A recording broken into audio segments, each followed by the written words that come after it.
or buyer beware element to all of the stock market. What confuses a lot of people, Gary, and if you could really clarify here, is where do you draw the line, the distinction between what is a security and what is an actual currency? Example A, what Ripple did, selling XRP to build out its underlying blockchain network, no different than example B, Ethereum floating an ICO.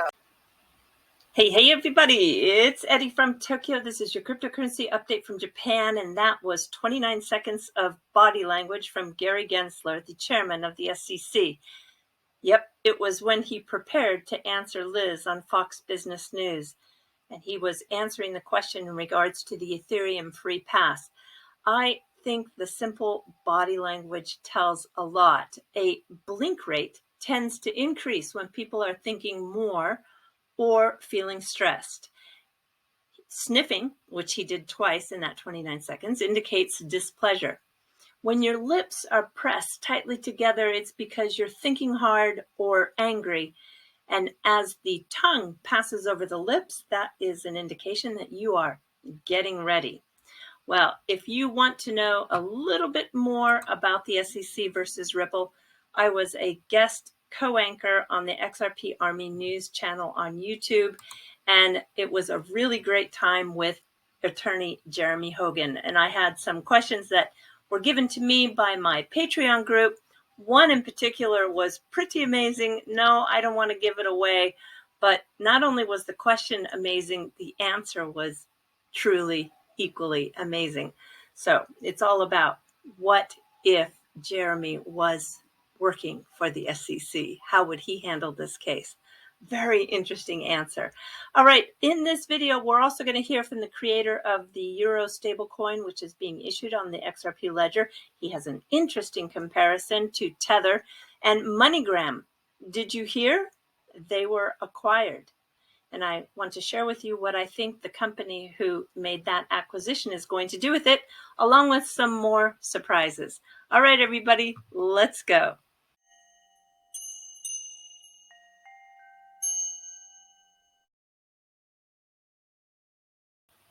Let's start with this stablecoin that's going to be issued on the XRP ledger. We learned from the CEO of Stasis, he's the mastermind behind the largest Euro stablecoin, Gregory Klumov, and he tweeted out that his EURS stablecoin is already on Ethereum, Algorand, soon to be on Matic, and also the XRP ledger. The latter two I just love. And this is all about the multi-blockchain future, for sure. I want you to listen to this short clip. It was on his YouTube channel. My personal conviction is that given the developments we're seeing, not so much in the Bitcoin segment, but in the stablecoins projects, and we only know of one at the moment.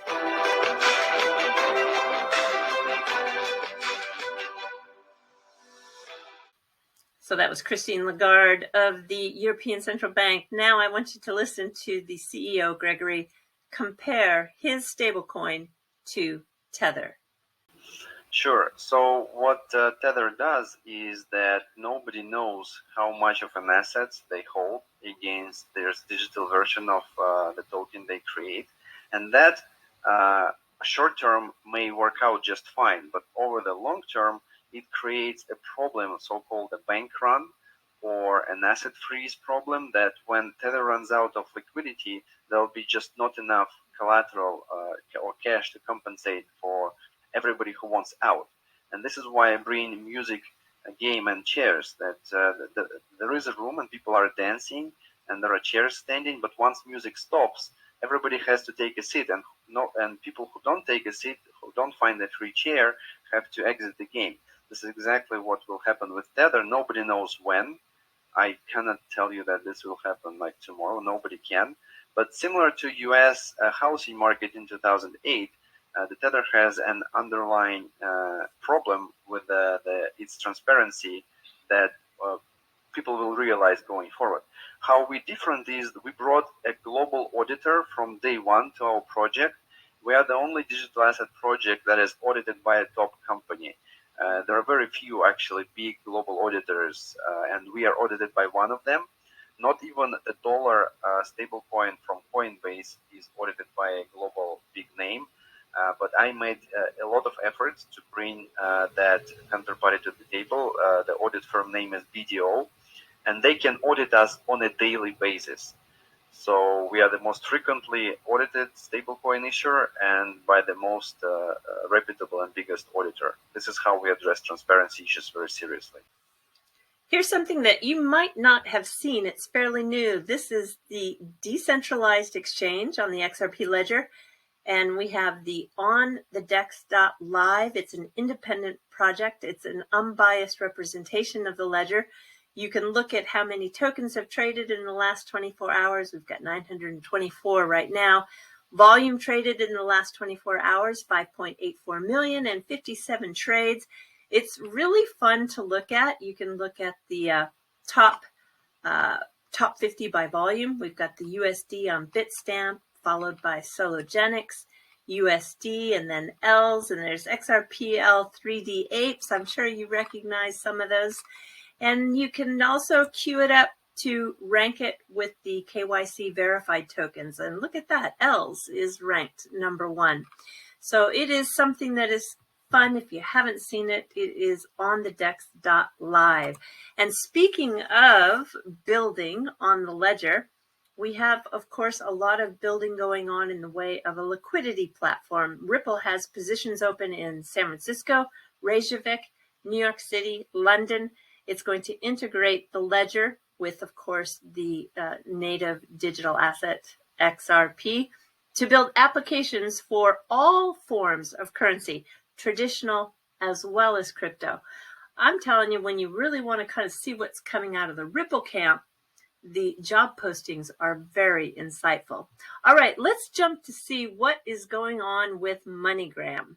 It was back in January, we learned that MoneyGram had 3 different firms showing interest to acquire them, one of which was the Madison Dearborn Partners, and they were the ones that pulled the trigger.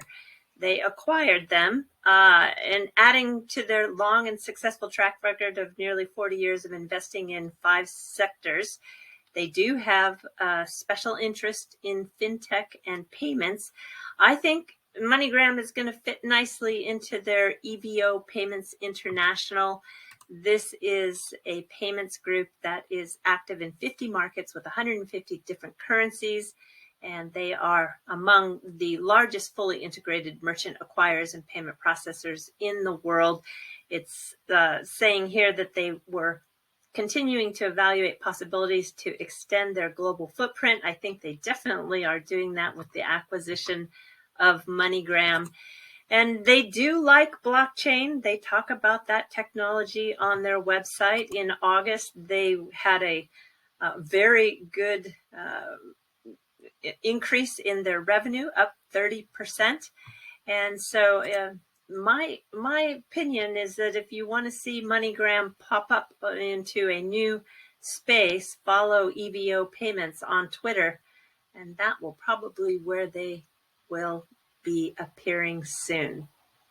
Let's jump to the fluff. I have a real heartwarming story that showed up on Twitter I want to share with you. There is someone who went to Toyama. This is Toyama here. Just to give you an idea what we're looking at. This is Tokyo. So Toyama is on the other side, back over here. And wow, it's 0 degrees right now. So she took the Shinkansen, which is the bullet train, and returned back home to this area near Utsunomiya, just a little south of here. And when she got home, she discovered that she had left her favorite tumbler on the bullet train. So she contacted them, and yes, they did find it, and they sent it back to her. And it came with a very special note. Sorry, this is her picture on Twitter. I know it's a little bit sideways here, but I have to read what they wrote. They wrote, "Thank you very much for using JR West Japan. We've sent your valuable item that we found that you'd left in the Toyama station. We understand the anxiety you must have felt or that it caused, and we are returning it safely now. We pray that you will Have your precious item again and travel with a peace of mind in the future. Please return back to Toyama. How sweet is that? Unbelievably amazing. You know, I returned back once from the United States, and my process to go through the airport, as everyone's process is in international flights, is like very delayed. I think it's 3 or 4 hours through the process. So my baggage was in the baggage claim, and somebody from ANA, which is All Nippon Air, was sitting there waiting for me to return to the baggage claim area, and had written a tiny little note and attached it to my suitcase. I was so tired, but she was there waiting for me, and my suitcase was the only one, you know, for miles around because there was nobody in the airport. But wow, what amazing customer service. And this is just another example with returning the tumbler. I love that about this country. All right, everybody, do take care. Sayonara for now. Bye-bye.